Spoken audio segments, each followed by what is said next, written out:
would it be like to be a fully mature, self-actualizing, fully functioning human being?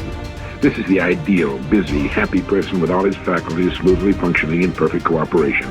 No wars going on inside, no hang-ups, no neuroses. The ideal productive person.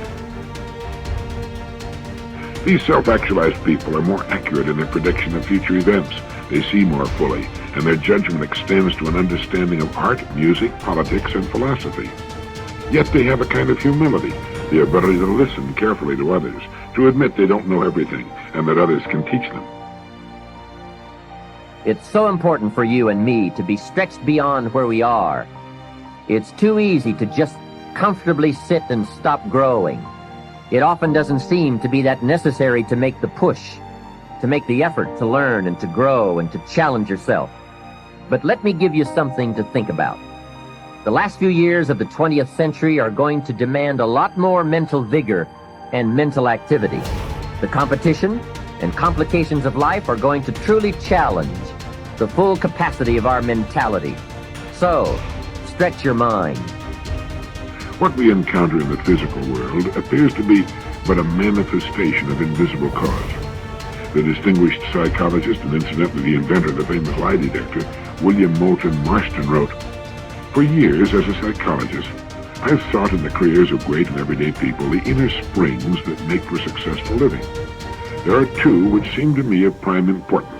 The first is plain old hard work, governed by cool, logical thoughtfulness. The other is sudden, warm, impulsive action."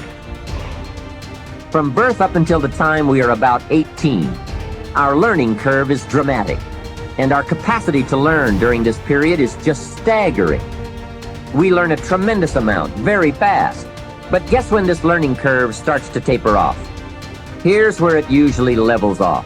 When we get our first job, if there are no more exams to take, if there's no demand to get out paper and pencil, why read any more books?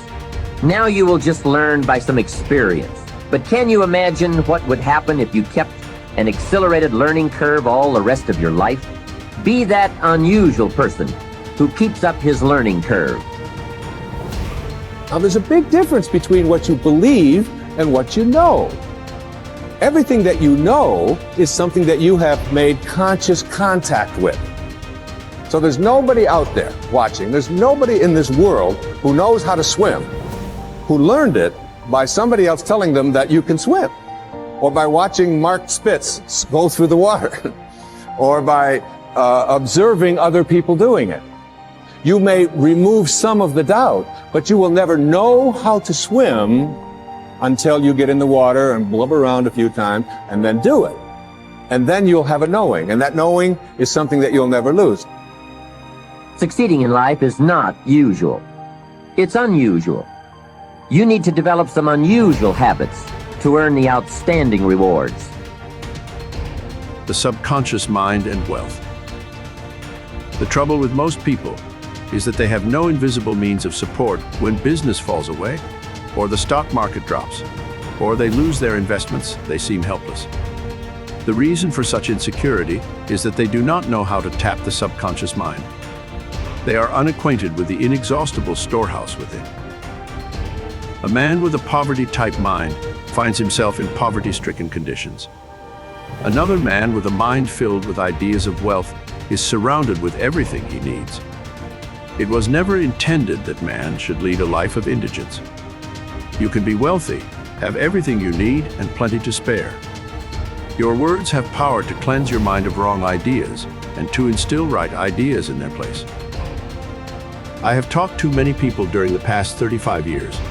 Their usual complaint is, "I have said for weeks and months that I am wealthy. I am prosperous, and nothing has happened." I discovered that when they said, "I am prosperous, I am wealthy," they felt within that they were lying to themselves. One man told me, "I have affirmed until I am tired that I am prosperous. Things are now worse.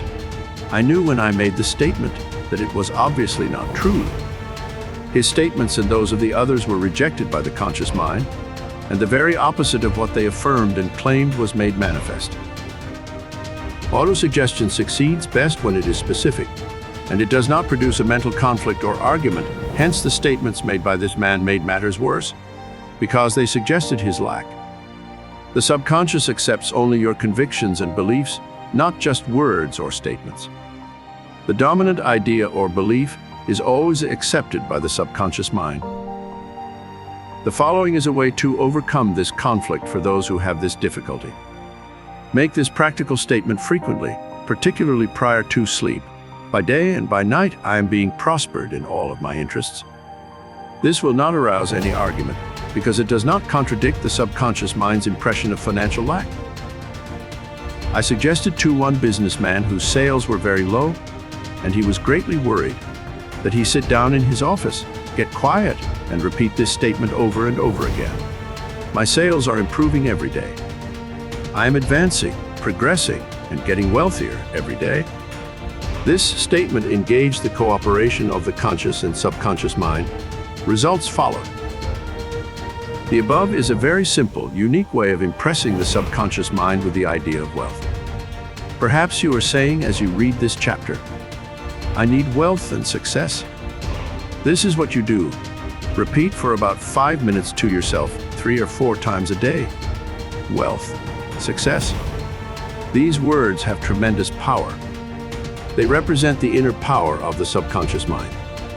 Anchor your mind on this substantial power within you. Then conditions and circumstances corresponding to their nature and quality will manifest in your life. You are not saying, I am a success, or I am wealthy. You are dwelling on real powers within you. There is no conflict in the mind when you say, wealth or success. Furthermore, the feeling of wealth and success will well up within you as you dwell upon these ideas. The feeling of wealth produces wealth. The feeling of being successful produces success. Keep this in mind at all times.